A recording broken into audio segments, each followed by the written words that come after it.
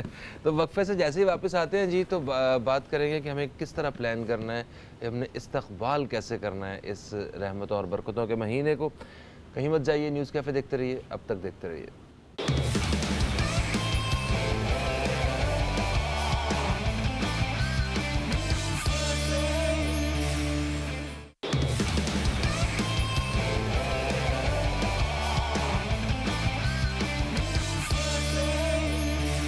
Welcome back. آپ دیکھ رہے ہیں نیوز کیفے. میں ہوں فہیم عباس، میرے ساتھ موجود ہیں شیخ زبیر عباسی صاحب، اور استقبال رمضان کے حوالے سے ہم بات کر رہے ہیں. ہم نے رمضان کی آمد سے پہلے اور رمضان کی آمد کے حوالے سے مختلف ہم نے پہلوؤں پہ بھی وقفے سے پہلے بات کی ہے، مگر ایک بات جو رہ گئی تھی جو میں چاہوں گا کہ وہ ذرا شیخ صاحب سے پوچھا جائے کہ پلاننگ، ہمیں پلان کیسے کرنا ہے اپنی. ہمارے لیے ایک دن بڑا خاص ہوتا ہے ہر انسان کے لیے جو ہم نے خود بنایا ہوا ہے، جس دن ہم پیدا ہوئے ہیں، تو اس دن کی بڑی پلاننگ ہوتی ہے ہماری، اس کا انتظار ہوتا ہے. وہ کتنے دن، 4 دن رہ گئے ہیں، ٹھیک ہے میں نے یہ کرنا ہے، کیک کاٹنا ہے، اس کے لیے یہ کروں گا، شام میں یہ ہوگا، فلانے دوست کو بلانا ہے، یہ کرنا ہے. ایک دن کی تیاری جس کا تعلق صرف ہم سے ہے، ایک مہینہ جس کا تعلق اللہ تعالیٰ سے ہے، اور وہ ایسا خاص ہے کہ اس دن واقعی کچھ مطلب اس مہینے میں کوئی رحمتیں، برکتیں اور فضیلتیں ساری ہوتی ہیں. تو اس کی تیاری جو ہے اس میں فرق ہونا چاہیے. بہت بڑا فرق ہے.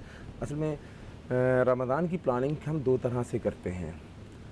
رمضان کی ایک پلاننگ تو ہم کرتے ہیں جناب عالی جو اتنی امپورٹنس نہیں رکھتی میری نظر میں، ہو سکتا ہے آپ سامعین کے نزدیک، آپ ناظرین کے نزدیک وہ رکھتی ہو زیادہ امپورٹنس، لیکن رمضان چونکہ ایک اسلامک مہینہ ہے اور اس کو جو ہے اس لیے اللہ رب العالمین نے ہماری طرف بھیجا کہ ہم اس کی رحمتوں کو بٹور لیں، اس کی مغفرتوں کو ہم بٹور لیں. اس لیے نہیں بھیجا جو ہم پلاننگ کر رہے ہیں. ہم کیا پلاننگ کرتے ہیں رمضان کے آنے پر کہ عید کے کپڑے بنانے ہیں. جی ہاں، یہ ہماری پلاننگ رمضان کو دیکھتے ہوئے یہ ہوتی ہے کہ عید کے کپڑے بنانے ہیں. ہماری پلاننگ رمضان کو دیکھتے ہوئے یہ ہوتی ہے کہ دسترخوان مغرب کے وقت زبردست قسم کا سجنا چاہیے، اس میں دنیا کی تمام نعمتیں ہونی چاہیے. ہماری پلاننگ یہاں تک محدود ہے. جی بیسن آ گیا، فلانی چیزیں آ گئی، وہ گھر رمضان کی الگ سے ایک لسٹ بنتی ہے، رمضان کی بننی چاہیے. اچھا اللہ رب العالمین نے آپ کو دیا بہترین قسم کا افطار کریں، اہتمام کریں، دوسروں کو بھی بلائیں، لیکن یہ پلاننگ میں شامل نہیں ہے. رمضان کی پلاننگ میں کیا شامل ہے، ترجیحات میں یہ شامل ہے. ہاں یہ آپ نے لفظ صحیح سر استعمال کیا. معافی چاہتا ہوں، یہاں سے شروع کرتے ہیں. ایک کالر ہمارے ساتھ ہولڈ پہ ہے، انہیں شامل کرتے ہیں. السلام علیکم جی، کون ہے ہمارے ساتھ؟ وعلیکم السلام جی، میرا نام طیبہ ہے، میں اسلام آباد سے بات کر رہی ہوں. سوری، آپ کا نام طیبہ ہے، آپ اسلام آباد سے بات کر رہی ہیں. طیبہ جی کیا پوچھنا چاہتی ہیں آپ؟ جی آپ کے محترم مہمان سے میں اعتکاف کے بارے میں پوچھنا چاہ رہی تھی کہ کیا پورا مہینہ اعتکاف بیٹھنا صحیح ہے، اور اگر نہیں صحیح تو پھر صحیح طریقہ کیا ہے، اگر بتا دیں پلیز. بہت شکریہ آپ کا. آپ پروگرام دیکھیے، ہم بات کرتے ہیں اس حوالے سے. Thank you. مجھے آواز تھوڑی کلیئر نہیں آئی آپ کو. ان کا ہے جی ہاں، ان کا کیا پورا مہینہ اعتکاف پہ بیٹھنا صحیح ہے؟ اگر یہ صحیح نہیں ہے تو پھر صحیح کیا ہے، کتنا اعتکاف؟ تو اس پہ بات کریں گے، وہ پلاننگ والی بات. ہاں پہلے پلاننگ کو ہم اپنے مکمل کر لیتے ہیں. تو جو اصل جو پلاننگ ہے وہ یہ ہے کہ رمضان رحمتوں اور مغفرتوں کا مہینہ ہے. ہماری مین جو اصل ترجیح ہونی چاہیے وہ اپنی بخشش کروا لینا. دیکھیں ہر عمل اللہ رب کے نبی صلی اللہ علیہ وسلم نے فرمایا کل عمل ابن آدم لہو، ہر عمل انسان کا اپنے لیے ہے الا الصیام، سوائے روزوں کے. فإنہ لی وأنا اجزی بہ، روزہ خاص میرے لیے ہے اور میں ہی اس کی جزا دوں گا. تو یہ عمل وہ ہے، روزہ دار کی جو عبادت ہے وہ ایسی عبادت ہے جو مخفی اور چھپی ہوئی عبادت ہے. میں نماز پڑھ رہا ہوں، پوری دنیا مجھ کو دیکھ رہی ہے نماز پڑھتے ہوئے، میں صدقہ خیرات کر رہا ہوں، میں بھی پاسبل میں چھپا کے دسترخوان پہ جا کے بکرا ذبح کر رہا ہوں تو 3-4 لوگ مجھ کو دیکھیں گے. میں روزے سے ہوں، میں صائم ہوں یا نہیں ہوں، میرا روزہ ہے یا نہیں ہے، یہ مجھے پتا یا میرے اللہ کو پتا ہے، آپ کو نہیں پتا. ایسا ہی ہے، ٹھیک ہے. تو یہ عبادت خاص اللہ کے لیے ہے اور اس کی اللہ رب العالمین آپ کو جزا دے گا. تو اس کی پلاننگز کے اندر یہ ہونا چاہیے کہ ہم نے رمضان اس طرح سے گزارنا ہے کہ اللہ رب العالمین ہم سے خوش ہو جائے. روزہ بھی میں رکھتا ہوں اور جھوٹ بھی میں بولتا ہوں تو یہ روزہ تو بیکار ہے. اللہ کے نبی صلی اللہ علیہ وسلم نے فرمایا کہ انسان جو روزہ رکھتا ہے اس روزے کے اندر وہ روزہ قبول ہے جو حدیث کا مفہوم میرے ذہن میں آ رہا ہے، کم من صائم لیس لہ من صیامہ، کتنے روزے دار ایسے ہوں گے جو روزہ رکھیں گے. بے روزہ خوروں کی بات نہیں ہو رہی ہے، وہ تو الگ ہی ایک معاملہ ہے. کتنے روزے دار ہوں گے کم من صائم لیس لہ من صیامہ، کہ ان کا روزہ ان کو فائدہ نہیں دے پائے گا. کیوں؟ انہوں نے جو روزے کی مقصد تھے اس کو حاصل نہیں کیا. وہ روزہ رکھ کر جھوٹ بھی بولتے تھے، وہ روزہ رکھ کر غیبت بھی کرتے تھے، روزہ رکھ کر چغل خوری بھی کرتے تھے، روزہ رکھ کر گالیاں بھی بکتے تھے. پورا دن روزہ جناب علی فلم ٹی وی دیکھ کر ان کا پاس ہو رہا ہے، گانے سن کے ان کا پاس، حالانکہ یہ کان، یہ آنکھ، یہ ناک، یہ سب کا روزہ ہے. اب آپ روزہ رکھے ہوئے ٹائم پاسنگ کے لیے آپ نے انڈین چینل لگایا، فلم میں آپ دیکھ رہے ہیں، تو یہ کون سا روزہ ہے؟ روزہ وہ ہے جو آپ کو گناہوں سے روک دے. روزہ وہ ہے جو اللہ کی بندگی، اللہ کی اطاعت کی طرف لے آئے، اللہ کی فرما برداری کی طرف لے آئے. اگر روزے سے پہلے بھی آپ نمازیں چھوڑتے تھے، روزہ رکھ کر بھی آپ پورا دن سو کر اپنا ٹائم پاس کر رہے ہیں کہ جناب علی میرا تو روزہ ہے اور روزے میں باہر گرمی ہے، اے سی میں رہوں گا، پورا دن سوؤں گا، ایسا روزہ اللہ رب العالمین کو نہیں چاہیے. ٹائم پاسنگ کے لیے آپ نے تاش کے پتے لگائے ہوئے، آپ نے جناب علی کوئی چینل لگایا، اس سے فلمیں آپ دیکھ رہے ہیں، گانے آپ سن رہے ہیں، ایسا روزہ اللہ رب العالمین کو درکار نہیں ہے. دیکھیں نماز پڑھنے جا رہے ہیں اور راستے میں لڑ رہے ہیں، افطار کا وقت ہے اور آپ گئے ہیں افطاری کا سامان لینے کے لیے، وہاں دیکھیں آپ کی نیت یہ بھی ہے کہ میں چلے کوئی اگر بیکاری آیا یا کوئی غریب آیا تو آپ نے اس کو بھی سموسہ وغیرہ لے دی. بالکل بالکل. مگر آپ لڑ بھی رہے ہیں، چیخ رہے ہیں ساتھ. روزے نے تعلیم کیا دی تھی؟ روزے نے تعلیم دی تھی رک جانا، صبر کرنا. صبر سکھایا تھا نا. کھانا پڑا ہوا ہے آپ نہیں کھا رہے، صبر ہے. ٹھنڈا پانی موجود ہے، حلق تر ہو رہا ہے، آپ نہیں پی رہے، صبر ہے. تو یہ صبر پوری زندگی پر اپلائی کرنا ہے، خالی کھانے پینے سے رک جانے کا نام صبر نہیں ہے. یعنی کہ آپ کو کسی پہ غصہ آ رہا ہے، آپ صبر نہیں کر رہے، یہ بھی صبر کرنا ہے. کیوں؟ یہ روزے نے آپ کو تعلیم دی ہے. اور عموماً آپ دیکھیے رمضان کے مہینوں میں لڑائی ہر جگہ آپ کو نظر آتی ہے.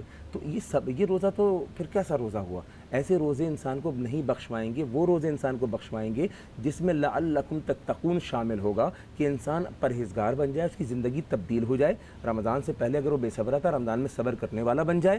رمضان سے پہلے بے نمازی تھا، رمضان میں نمازی بن گیا، تو اس کی زندگی تبدیل ہو. روزہ دراصل تبدیلی کا نام ہے. اچھا، جب ہم خالی پیٹ ہوتے ہیں نا تو ایک طبیعت میں ایک بدلاؤ آتا ہے.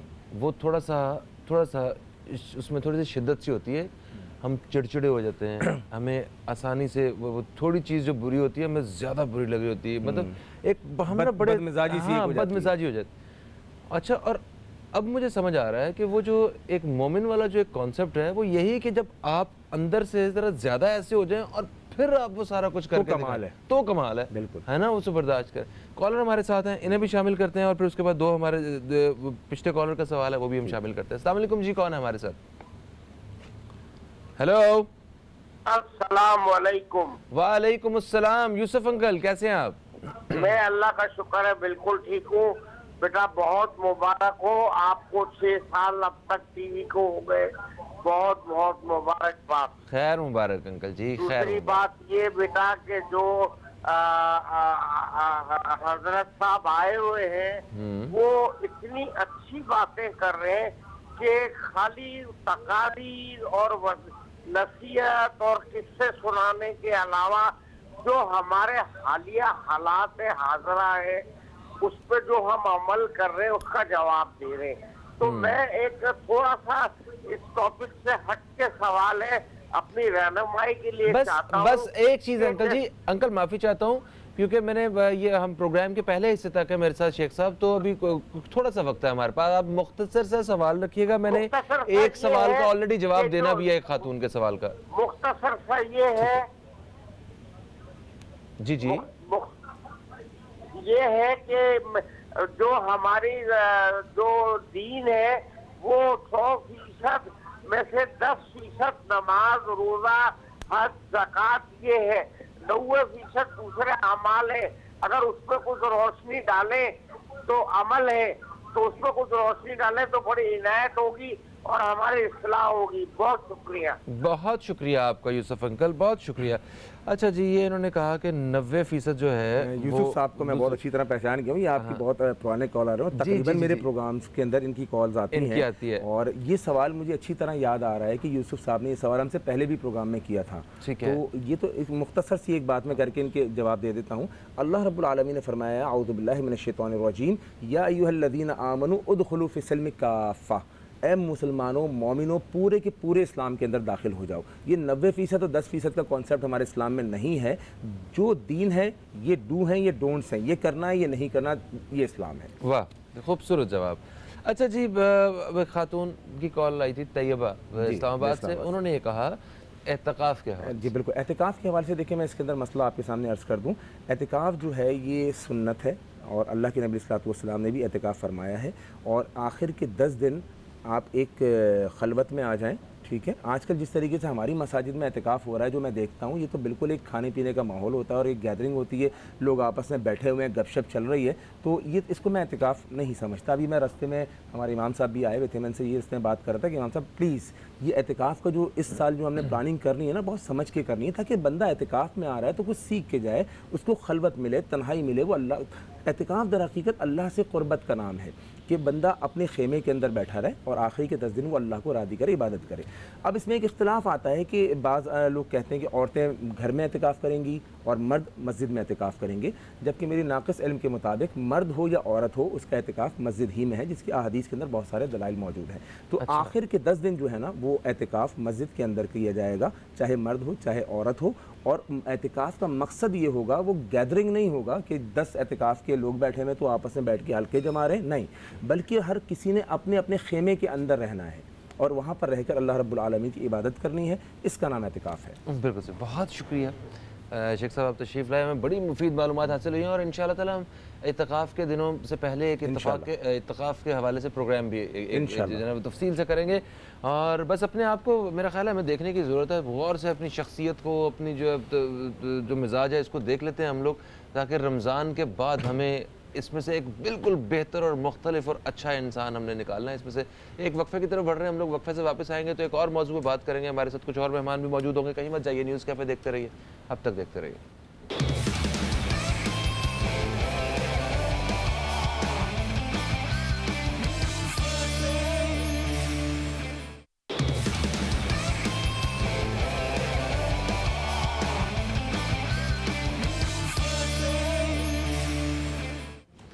ویلکم بیک, آپ دیکھ رہے ہیں نیوز کیفے, میں ہوں فہیم عباس, اور پروگرام کے دوسرے حصے میں ہم داخل ہو چکے ہیں. یہاں پہ ہم ملک کی سیاسی صورتحال کے حوالے سے بات کریں گے. ملک کی سیاسی صورتحال کے حوالے سے ایک چیز تو بہت واضح ہے کہ اس وقت عوام کے اندر 2 قسم کی رائے وہ آپ کو نظر آتی ہے. کچھ لوگ وہ ابھی بھی بہت زیادہ ہوپفل ہیں اور انہیں یقین ہے کہ یہ کچھ ہی عرصے کے بعد یہ سارے حالات بہتر ہو جائیں گے. ہاں, یہ مشکل وقت ہے, اس کو ہم نے گزارنا ہے. اور ایک طبقہ بالکل وہ ہے, مطلب جو آدھے لوگ ہیں وہ ایسے ہیں جو مایوسی کی طرف بڑھ رہے ہیں. وہ انہیں اس بات کا یقین جو ہے وہ کم ہوتا نظر آ رہا ہے کہ یہ ملک کے حالات اور بہتر ہو جائیں گے. آگے رمضان ہے اور مہنگائی ویسے ہی بڑھ رہی ہے, تو وہ مہنگائی سے لے کے وہ نوکریاں اور مطلب ہر چیز میں انہیں کہیں نہ کہیں پریشانی نظر آ رہی ہے. تو سیاسی حالات جو ہیں وہ کس کروٹ جا رہے ہیں, عام عوام جو ہے وہ کس حد تک متاثر ہونے والے ہیں, یا کس حد تک انہیں ریلیف ملنے والا ہے, اس حوالے سے ہماری آج گفتگو رہے گی. ویسے بھی نیوز چینلز میں ہم لوگ دیکھتے رہتے ہیں کہ پورے پاکستان میں جو گرمی ہے وہ بڑھ رہی ہے, موسم جو ہے نا وہ ایسا ہو رہا ہے, اور سیاست کے میدان کی گرمی سے تو ہم خوب واقف بھی ہیں. آپس میں اخلاقی معیار کہاں تک پہنچ چکے ہیں ہمارے سیاستدانوں کے, اور جو لڑائی جھگڑے کے جو معاملات ہیں وہ زبانی کلامی جو ہے وہ ایک دوسرے کے ساتھ وہ کیسے چلتے رہتے ہیں, وہ بھی ان سے بھی ہم واقف ہیں. یہ بھی ہم بات کریں گے اپنے پروگرام میں. سب سے پہلے میں تعارف کرواؤں گا, میرے ساتھ موجود ہیں ایک سیاسی تجزیہ کار جناب میجر ریٹائرڈ شاہد ابڑو صاحب. آپ کو خوش آمدید کہتے ہیں. السلام علیکم, گڈ مارننگ. وعلیکم السلام فہیم صاحب, بہت شکریہ. کیسے ہیں آپ؟ ٹھیک ٹھاک ہیں آپ؟ الحمدللہ آئی ایم گریٹ. آپ کیسے ہیں؟ الحمدللہ الحمدللہ میں بالکل ٹھیک ہوں. میرے ساتھ جو میری دوسری مہمان ہیں ان سے بھی ہم ذرا زبردست سا تجزیہ لیں گے اس حوالے سے, کیونکہ یہ ایک اینکر پرسن ہے, پولیٹیکل اور کرنٹ افیئرس کے حوالے سے کام کرتی ہیں, اور خود بھی ایک سوشلی بھی اپنی اچھی حیثیت رکھتی ہیں. ندا امین صاحبہ, ہم آپ کو خوش آمدید کہتے ہیں. السلام علیکم. Thank you very much. وعلیکم السلام. کیسی ہیں آپ؟ بالکل ٹھیک. آپ کیسے ہیں؟ میں بہتر ہوں. اب بہتر ہیں آپ؟ کیوں آپ بہتر کیوں نہیں تھے پہلے؟ بہترین کیوں نہیں ہے مطلب؟ ہاں سب کچھ دوبارہ بتانا پڑے گا.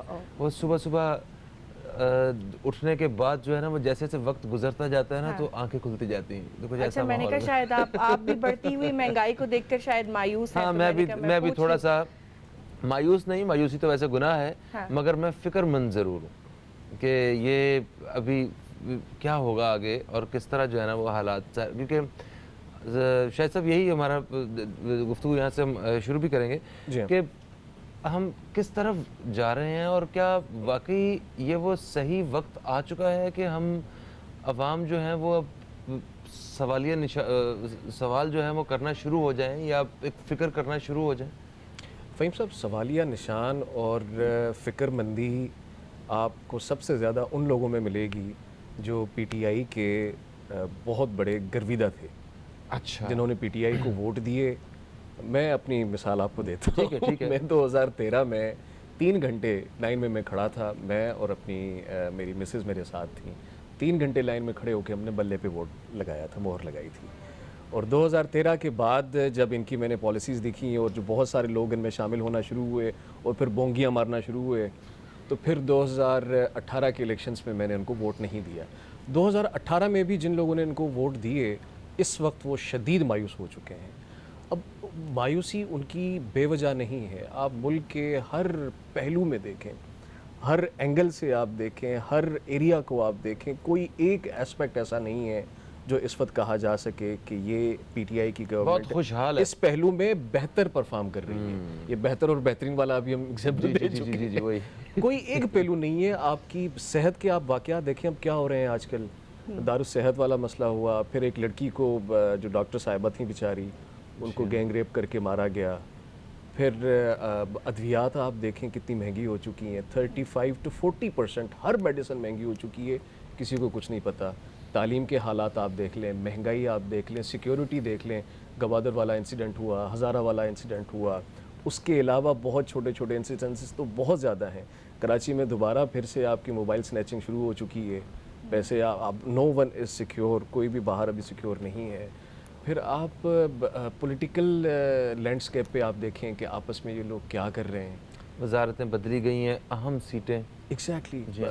اسد عمر کو دیکھ لیں, جو ایک ہی مہرا تھا پی ٹی آئی کا, جس کے اس پہ بل بوتے پہ انہوں نے الیکشنز لڑے, اور پھر کہا گیا کہ جی یہ وہ بندہ ہے جو پاکستان کو معاشی بحران سے نکالے گا. جی ہاں. اب وہ کیا نکالے گا, اس بیچارے کو خود آپ نے پھر نکال دیا. آئی ایم ایف کا پیکیج آنا ہے نہیں آیا. آپ نے لون کم کرنے تھے, بجائے کم کرنے کے آپ نے اتنے بڑھا دیے. تو مایوسی ہر پہلو میں ظاہر ہے سر. اور نمایاں ہے. دیکھیں کرپشن کے خاتمے کے لیے کام کیا جا رہا ہے اور اس میں ٹھیک ہے بڑے بڑے انہوں نے جو بڑے بڑے عہدوں والی جو شخصیات تھیں ان کو انہوں نے کویسچن کیا ہے, انہوں نے پکڑا ہے, ان پہ کیس وغیرہ ہو رہے ہیں, مگر سرکاری دفاتر میں اور جہاں جس کا عوام سے ڈائریکٹ واسطہ ہے وہاں تو آج بھی کرپشن رشوت سارا اسی طرح کا اسی طرح ہے. آپ کہاں فہیم صاحب جب انسان کو بیماری ہوتی ہے نا تو اس کو پورا ڈائگنوسس ہوتا ہے, اس بیماری کا جاننا ضروری ہوتا ہے کہ اس میں بیماری کیا ہے. اب مجھے دانت کا درد ہے اور آپ مجھے دے رہے ہیں پین کلر, لیکن یہ معلوم نہیں کر رہے کہ دانت کا درد مجھے ہے کیوں, کیا ہوا ہے, میرے مسوڑوں میں کوئی کیڑا آ گیا ہے, کیا وجہ ہے. کرپشن کے لیے آپ بڑے بڑے بندوں کو پکڑ رہے ہیں ٹھیک ہے, لیکن کرپشن کی پرابلمز اور کرپشن کی وجوہات تو جانیں آپ کہ کرپشن ہو کیوں رہی ہے, بجائے اس کے کہ آپ انسٹیٹیوشنز کو اسٹرانگ کریں اور آٹونومس باڈیز بنائیں, چیک اینڈ بیلنسز بنائیں اور گراس روٹ سے آپ شروع کریں. 4-5 بندوں کو آپ نے پکڑ لیا اور وہ بھی to be very honest political level پہ ہو رہا ہے. صحیح. جی آپ کیا رائے رکھتی ہیں اس حوالے سے ندا؟ دیکھیے موجودہ سیاسی صورتحال کے حوالے سے تو میں یہی بولوں گی کہ ہمارے سامنے بھی ہے, عوام بھی دیکھ رہی ہے کہ آئے دن سندھ اسمبلی میں کیا تماشا ہو رہا ہے, نیشنل اسمبلی میں کیا تماشا ہو رہا ہے. عوام کا ٹیکس کا پیسہ عوامی مسائل حل کرنے کے لیے ہوتا ہے, عوامی ایشوز حل کرنے کے لیے ہوتا ہے, اور یہ جو مچھلی مارکیٹ بنی ہے وہ سب دیکھ رہے ہیں. آئے دن ہم دیکھتے ہیں کہ کبھی کوئی اسپیکر سندھ اسمبلی آغا سے راج دورانی صاحب سے الجھ پڑتا ہے, کبھی کچھ ہوتا ہے کبھی کچھ ہوتا ہے. کبھی ہم دیکھ رہے ہیں ابھی ریسنٹلی کلثوم چانڈیو صاحبہ نے وہ ہیڈ فون اٹھا کے دے مارا, اگلے دن جمال صدیقی صاحب ہیلمٹ پہن کے آ گئے. تو یہ تماشا جس طرح کا چل رہا ہے اس طرح سے تو نرسری کے بچے بھی نہیں کرتے. عوام کو کب ریلیف ملے گا, عوام کے بارے میں کب سوچا جائے گا, عوام یہ جاننا چاہتی ہے. میرے خیال سے اتنے میچور ہو گئے ہیں سیاستدان, اتنے سینئر لیول پہ اس قسم کی چیزیں بالکل بھی شوبھا نہیں دیتی اس سٹیج پہ جا کے. اور اب میرے خیال سے 8 مہینے ہو چکے ہیں, اب سیریس ہو جانا چاہیے. جس طرح سے مہنگائی بڑھتی جا رہی ہے, مجھے نہیں لگتا کہ اس بڑھتی ہوئی مہنگائی کو دیکھ کر کوئی بھی خوش ہے. اس ٹائم پہ سبھی مایوس ہیں اور فوری طور پر اس پر اب ایکشن لینے کی ضرورت ہے اور عوام کے ریلیف کے بارے میں سوچنے کی ضرورت ہے.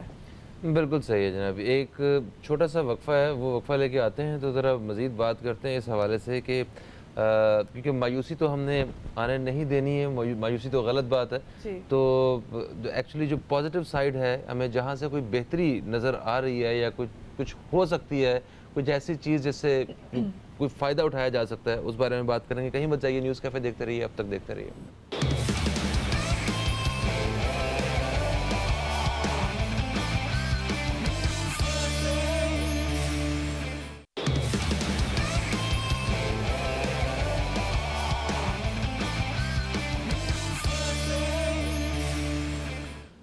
جی دوستو, ایک وقفہ کے بعد آپ کو پھر سے خوش آمدید کہتے ہیں نیوز کیفے میں. سیاسی صورتحال کے حوالے سے ہم بات کر رہے ہیں. میرے ساتھ موجود ہیں میجر ریٹائرڈ شاہد ابڑو صاحب اور میرے ساتھ موجود ہیں ندا امین صاحبہ. ندا امین صاحبہ سے وقفے سے پہلے بات ہو رہی تھی. اچھا ندا, میں آپ سے دوبارہ سے شروع کروں گا گفتگو. مجھے یہ بتائیے کہ جیسے ابھی شاہد صاحب نے کہا کہ جو اصل مہرہ تھا اس پاکستان تحریک انصاف کی حکومت کے پاس, اسد عمر صاحب جن پہ بڑا بھروسہ تھا کہ یہ شخص جو ہے پارٹی کو بھی عوام کو بھی, جو عوام کو دلایا گیا تھا کہ یہ جو شخص ہیں یہ ہمیں یہ معاشی طور پہ ہمیں خوشحال کر دیں گے, ایماندار آدمی اور بڑے ویژن والے ہیں. تو 8-10 مہینے میں ویسے تو کوئی خاص ریلیف بھی نہیں ملا عوام کو, اور پھر اس کے بعد ان کو ریپلیس بھی کر دیا گیا. اب جو ان کے نام پہ اور ان کے اوپر امید کر کے آئے تھے وہ لوگ کہاں جائیں؟ دیکھیں یہ میرے خیال سے تو پاکستان تحریک انصاف کا ایک اور یو ٹرن ہے, اور اب لوگ بھی 8 مہینے میں جان چکے ہیں. جس طرح کی سٹیٹمنٹس عمران خان صاحب کی طرف سے اور ان کے سینئر سیاستدانوں کی طرف سے آتی ہیں. اب آپ فیصل واڈا صاحب کو ہی دیکھ لیں, کچھ دن پہلے جو وہ فرما رہے تھے کہ جی 10 دن سے 5 ہفتے کے اندر ایسی نوکریوں کی بارش ہوگی کہ آپ دیکھیے گا سب ریل پیل ہو جائے گی, ٹھیلے والے جو ہے وہ خود ٹیکس دیں گے. مطلب اس قسم کی باتیں مجھے سمجھ نہیں آتا کہ یہ اپنا مذاق اڑوانا ہے, یہ کس طرح کی حرکتیں یہ لوگ کرتے ہیں. اور ابھی جو منتخب ہو کر آئے ہیں, اسد عمر صاحب کی جگہ بھی جو آئے ہیں, یہ سب پاکستان پیپلز پارٹی کے وہ کارکن لے کر, مشرف صاحب کے ساتھ بھی تھے. جی مشرف کی کابینہ کے بعد اب وہی بات ہے نا کہ پاکستان پیپلز پارٹی کی کابینہ کو آزمایا جائے گا. مگر بات وہی ہے کہ جب پرفارمنس پہ ڈیپینڈ کرتا ہے کہ اب یہ کس طرح سے پرفارم کرتے ہیں. ایسا نہ ہو کہ جی 6 مہینے کے بعد پھر تبدیل کریں اور بولیں جی ان سے بھی کچھ نہیں ہوا. تو ہم نے دوبارہ تبدیل کر لیا، کیونکہ یہ تبدیلی کے نعرے تو لگاتے ہیں لیکن امید کرتی ہوں کہ اس قسم کی تبدیلی نہیں ہونی چاہیے. اچھا، اور اسد عمر صاحب نے کوئی ایسے اسٹیٹمنٹ بھی دی ہے کہ جو دوسرے وزیر خزانہ آ رہے ہیں ان کے آنے سے بھی کوئی حالات چینج نہیں ہو جائیں گے انٹائرلی؟ جی بالکل، کچھ فرق نہیں پڑے گا. اور بات یہی ہے نا کہ آپ دیکھیں فیصل واڈا صاحب کچھ کہہ رہے ہیں اور اسد عمر صاحب اس کے بالکل اپوزٹ کچھ اور ہی کہہ رہے ہیں کہ جی حالات آپ دیکھ لیں، اتنی جلدی کوئی امید نہیں رکھیں کہ دودھ اور شہد کی نہریں بہہ جائیں گی، بہت وقت لگے گا. بالکل صحیح. جی شاہد صاحب، آپ ٹیم کے حوالے سے کیا کہتے ہیں کہ جو ایکچولی وہ جو سارے اپنے اپنے ڈپارٹمنٹس کے جو سپاہی سالار ہیں تو وہ ان پہ کتنا یقین ہے آپ کو؟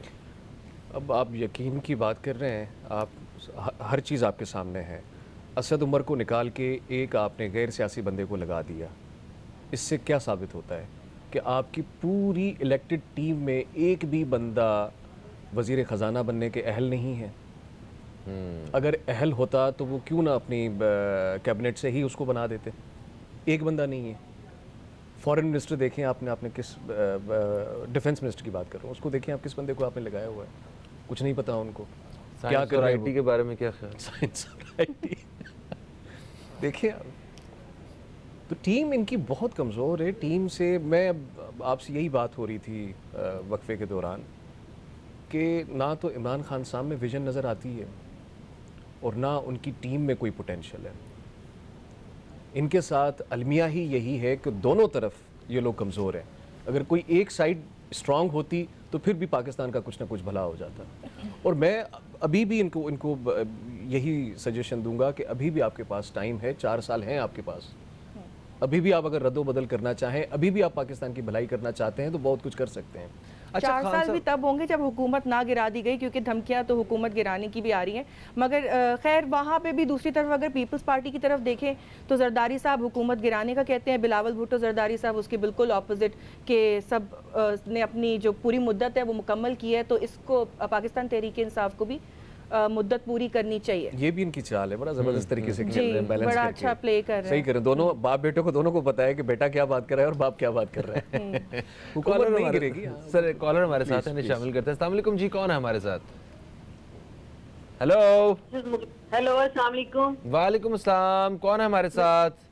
مسز مغل اعظم بات کر رہی ہوں لاہور سے. مسز مغل اعظم، آپ کو ہم خوش آمدید کہتے ہیں. ٹھیک ہیں آپ؟ بہت شکریہ جی، بہت. اور آپ کو ایڈوانس رمضان مبارک. خیر سے رمضان کی آمد ہے، بہت اچھی بات ہے. اور اللہ تعالیٰ اس رمضان کے صدقے ہی ملک کے حالات بہتر کر دے. ہمارے ملک پہ بہت ساری چیزیں آئی ہوئی ہیں.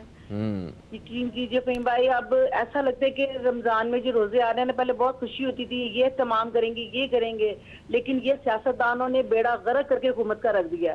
یقین کریں کہ بچے، اب پہلے بچوں کو پتہ نہیں تھا کہ سیاست ہوتی کیا ہے، کیا ہوتی ہے، کیا نظام، کیا حکومت چلا رہا ہے، کون چلا رہا ہے. لیکن نہیں، اب بچے سے بھی پوچھو نا، وہ دیکھیں عمران خان کو کہتا کچھ ہے اور کرتا کچھ ہے. یقین کریں کہ اتنا برا شخص مجھے تو بہت ہی برا لگتا ہے. میں صاف کہہ رہی ہوں، یہ ذاتی رائے ہے، مگر وہ ہمارے دیکھیں وہ ایک سب سے پرائم پوزیشن پہ وزیر اعظم ہیں، پرائم ہوں گے اپنے گھروں میں. ہم بھی مسز مغل اعظم ہیں، عوام نے منتخب کیا. ٹھیک ہے ٹھیک ہے، چلیں. Thank you so much, thank you so much. نہیں، ان کی بات یہ بالکل درست ہے. آج کل بچوں کو پتا ہے کہ کیا ہو رہا ہے. ایک شعور بچوں میں، سیاسی شعور، وہ سارا کچھ دیا بھی تو خان صاحب نہیں ہے. انہوں نے ہی کنٹینر پہ کھڑے ہو کے بتایا کہ کوئی غلط ہے، یہ غلط ہے، یہ غلط ہے. پہلے آپ نے خود بتایا ہے کہ بھئی یہ غلط ہے اور جو غلط کر رہا ہے اس کو ہم پوچھیں گے. اب آپ نے جو ہے نا وہ اپنے نمائندے لگا کے بٹھا دیے. وہ تقریباً ان سے ملتے جلتے، صرف کرپشن نہیں کر رہے، کیونکہ وہ تو یہ حکومت جائے گی تو پتہ چلے گا کس نے کتنی کرپشن کی ہے. اپنے دور حکومت میں تو کسی کا پتہ نہیں چلتا. آپ کے سامنے محمد ڈیم کا کانٹریکٹ نہیں ہے. جی ہاں، یہ ڈیم کدھر گیا ویسے؟ ڈیم والا بن گیا؟ نہیں، کانٹریکٹ تو ہے نا آپ کے سامنے. تو ہم کیسے کہہ سکتے ہیں کرپشن نہیں ہو رہی؟ ایک بندہ ایسا جو آپ کی ٹیم کا حصہ ہے، وہ اس کانٹریکٹ کے اہل کیسے ہو سکتا ہے؟ یعنی اتنی آپ میں سوچ نہیں ہے کہ لوگ انگلیاں اٹھائیں گے، بھلے وہ قانونی طریقے پہ اور میرٹ پہ اس کو کانٹریکٹ ملے، لیکن اس کے باوجود سیاست میں آپ پر انگلیاں اٹھیں گی. اچھا نیتا، یہ بتائیے کہ کیا یہ جو صوبائی حکومتیں ہیں یہ بھی پوری کوشش کر رہی ہیں کہ کسی طرح وفاقی حکومت کو نہ ہی چلنے دیا جائے؟ میرے خیال سے وفاق، اگر سندھ کی بات کریں تو سندھ یہ کہتی ہے کہ جی وفاق نے بجٹ روکا ہوا ہے، ہم کام نہیں کر پا رہے، وفاق بجٹ دینا نہیں چاہ رہے، یا خیر اب تو عمران اسماعیل صاحب نے بڑا کلیئر بھی کر دیا کہ جی جو سندھ کا حق ہے وہ دیا جائے گا. بٹ یہ کہ پرفارمنس کی اگر بات کریں تو میرے خیال سے اب عمل درآمد کا ٹائم آ چکا ہے، اور جتنے بھی جو بڑی بڑی سٹیٹمنٹس تھیں وہ دے چکے ہیں ایک ٹائم پہ. اب میرے خیال سے اب وہ حالات سموتھ ہیں سارے، بالکل اب وہ ٹائم ہے کہ اب جو ہے نا یہ نعرے ختم ہوں اور عمل درآمد شروع ہو جائے. صحیح. ایک وقفہ ہے جی، وقفے سے واپس آتے ہیں تو مزید بات کرتے ہیں، اور آپ دوستوں کے سوالات اور کالز بھی شامل کریں گے اپنے پروگرام میں. کہیں مت جائیے، نیوز کیفے دیکھتے رہیے، اب تک دیکھتے رہیے.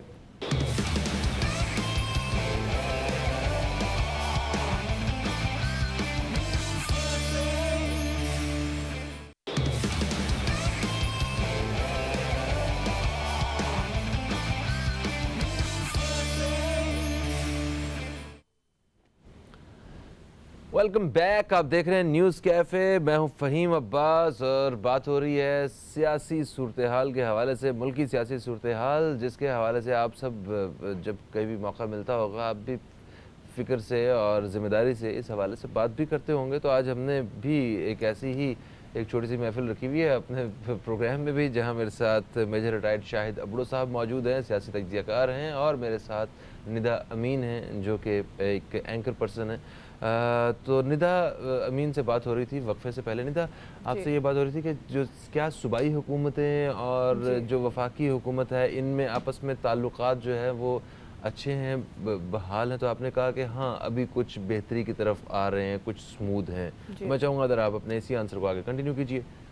جی، جیسے میں ابھی بریک سے پہلے ذکر کری تھی کہ سندھ حکومت کے حوالے سے، بلکہ میں بیچ میں ذکر کری تھی کہ شکایت یہی کرتے ہیں کہ فنڈز نہیں ہے، ایسا نہیں ہے، ویسا نہیں ہے. تو میرے خیال سے اب وہ ٹائم نہیں ہے کہ ان سب چیزوں پہ غور کیا جائے. چھوٹی چھوٹی چیزوں پہ جو ہے اس کو، جیسے فار ایگزامپل اگر میں بتاؤں کہ بے نظیر انکم سپورٹ کی اگر میں بات کروں تو پیپلز پارٹی والے اس پہ مطلب انہوں نے کہا کہ اس پہ کوئی ایشو بنانے والی بات نہیں تھی. پاکستان تحریک انصاف نے جو ایشو بنایا تھا کہ جی اس کا نام تبدیل کر لیا جائے. اسی طرح سے اب ایسی بہت ساری چھوٹی چھوٹی چیزیں ہیں جو میں بولوں پاکستان تحریک انصاف کی طرف سے جن چیزوں کو ایشو بنایا جا رہا ہے جو کہ اس ٹائم پر امپورٹنٹ نہیں ہے. اور بہت ساری چیزیں ایسی ہیں جس پر توجہ دینی چاہیے، جیسے معیشت کی، جیسے ہم ابھی تھوڑی دیر پہلے بات کر رہے تھے، بڑھتی ہوئی مہنگائی کے حوالے سے بات کر رہے تھے. ابھی آپ نے جیسے صوبے اور وفاق کا ذکر کیا. بہت ساری چیزیں ایسی ہیں جس کو اگنور کیا جا رہا ہے، جس پر فوری طور پر توجہ دینے کی ضرورت ہے. ٹھیک ہے. شاہد صاحب، سر آپ اس حوالے سے کیا کہتے ہیں کہ اگر خان صاحب سے ان کی جو ٹیم ہے، جو یہ جو تحریک انصاف کی گورنمنٹ ہے، اگر یہ بھی وہ ڈیلیور نہ کر سکی تو عوام نے ہی اگر یو ٹرن لے لیا تو کدھر جائیں گے؟ کون دوسری آپشن کون سی ہے ان کے پاس؟ ابھی تو نظر یہی آ رہا ہے کہ پی ٹی آئی کی گورنمنٹ فیل ہو چکی ہے اور اگلے الیکشنز میں ان کے لیے دوبارہ ری الیکٹ ہونا ناممکن سی بات نظر آ رہی ہے مجھے. عوام 2018 کے الیکشنز میں عوام نے ثابت کر دیا ہے کہ ان میں شعور آ چکا ہے. اب وہ ان پرانے گھٹے پھسے لوگوں کو ووٹ نہیں دیں گے. وہی پارٹیاں جو پاکستان کو لوٹتی رہی ہیں 70 سال سے ان کو ووٹ نہیں دیں گے. پی ٹی آئی کو الیکٹ کر کے انہوں نے یہ ثابت کر دیا ہے کہ ان میں شعور آ چکا ہے. اب ووٹ صرف اسی کو ملے گا جو ان کے لیے کام کرے گا. تو اس بار یہی ایک ہی موقع تھا ان کے پاس، عمران خان کے پاس اور پوری پی ٹی آئی کی ٹیم کے پاس. ایک ہی اوپننگ بیٹنگ تھی ان کی، وہ فلاپ ہو چکی ہے. تو 100 دن کی بات انہوں نے کی تھی. 100 دن تو بہت 100 دن ہو گئے، گزر گئے. 3 مہینے کا ٹائم فریم دیا تھا اور یہ انہوں نے خود ٹائم فریم دیا. پھر یہ خود بولتے ہیں کہ جی ابھی ہمیں آئے ہوئے ٹائم ہی کتنا ہوا ہے، آپ لوگ اتنا ہمیں جج کر رہے ہیں اور آپ ہمارا کمپیریزن کر رہے ہیں وہ ان پارٹی سے جو اتنے سال حکومت کر چکی ہو. تو آپ کو اتنا ٹال کلیمز کرنے کا کہا کس نے تھا؟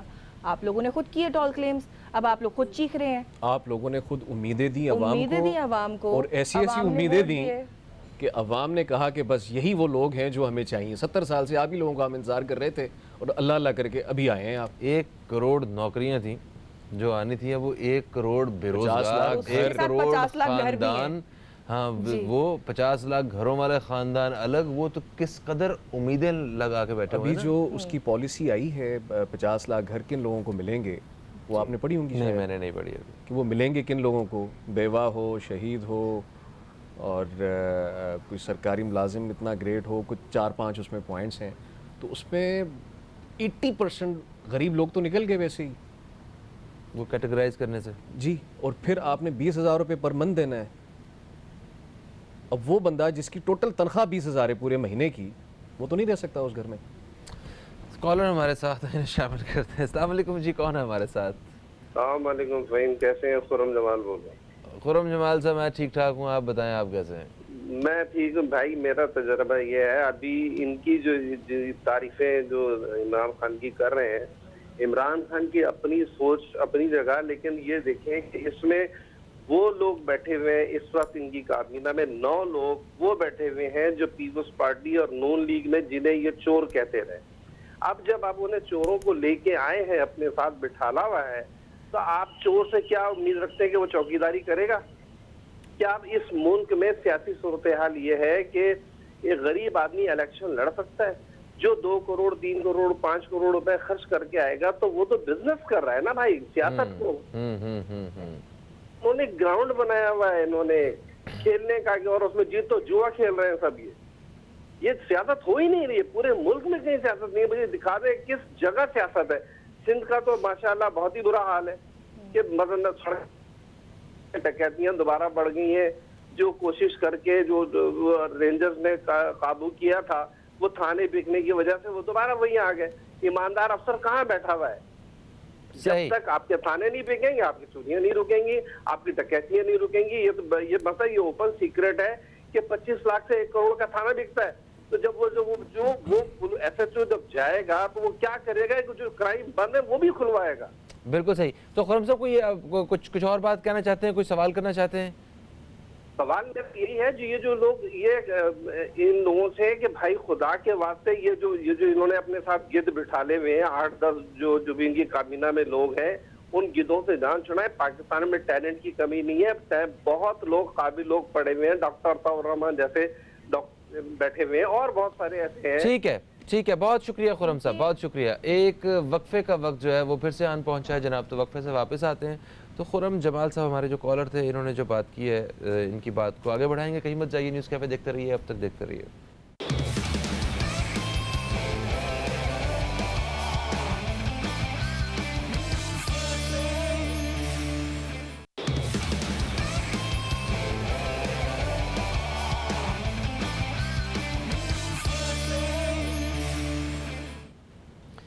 Welcome back. ملکی سیاسی صورتحال, یہ ہے ہمارا موضوع, اور میجر ریٹائرڈ شاہد ابڑو صاحب ہمارے ساتھ ہیں, اور ہمارے ساتھ ندا امین صاحبہ. اچھا, وقفے سے پہلے ہمارے ساتھ خرم جمال صاحب کال پہ تھے, اور انہوں نے بات دو ایشوز کو بڑا ہائی لائٹ کیا. ایک تو سندھ کا جو ستیہ ناس ہوا ہوا ہے, اس حوالے سے انہوں نے بات کی, جس میں کافی حد تک سبھی یہ کہیں گے, صرف میں نہیں, کہ پیپلز پارٹی قصوروار ہے.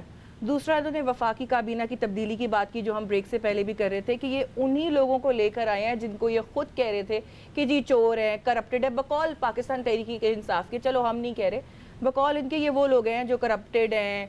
سارا ستیہ ناس جتنا بھی بیڑا غرق ہے نا سندھ کا, وہ پاکستان پیپلز پارٹی نے کیا ہے. اب انہی لوگوں کو اپنی کابینہ میں شامل کر لیا ان لوگوں نے. تو بڑا آئی تھنک بڑا ویلڈ اور بڑا پرٹیننٹ کویشچنز تھے جو اٹھائے گئے کالر کی جانب سے. اچھا, مگر یہ بھی تو ہے کہ کوئی بھی اگر کوئی اچھا سیاستدان ہے, آپ دیکھیں اگر کراچی میں ایک دور میں کوئی اگر کوئی سیاست میں کام کرنا چاہتا ہے, تو اس کی مجبوری ہے کہ وہ ایم کیو ایم کو جوائن کرے یا وہ پیپلز پارٹی کو جوائن کرے. اسے ایک گراؤنڈ تو چاہیے نا, ایک پلیٹ فارم تو چاہیے. اسی طرح اگر پنجاب میں کسی نے کوئی اچھے پیمانے پہ سیاست کرنی تھی, تو اسے مسلم لیگ نون کی ضرورت تھی. ابھی جو نئے لوگ ہیں, اور یا جو ادھر ادھر کے الزامات سے جنہیں بچنا تھا, انہیں پاکستان تحریک انصاف جیسے پلیٹ فارم کی ضرورت تھی.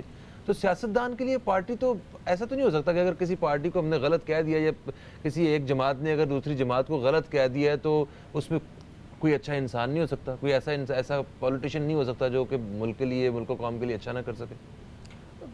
سیاسی پارٹی پہ صرف ہم ڈیپینڈنٹ کیوں کر رہے ہیں؟ ہم اس بندے کو کیوں نہیں دیکھ رہے جو وہ پارٹی جوائن کرنا چاہتا ہے, کہ اس کی اپنی سوچ کیا کہتی ہے, وہ سیاست میں آنا کیوں چاہتا ہے؟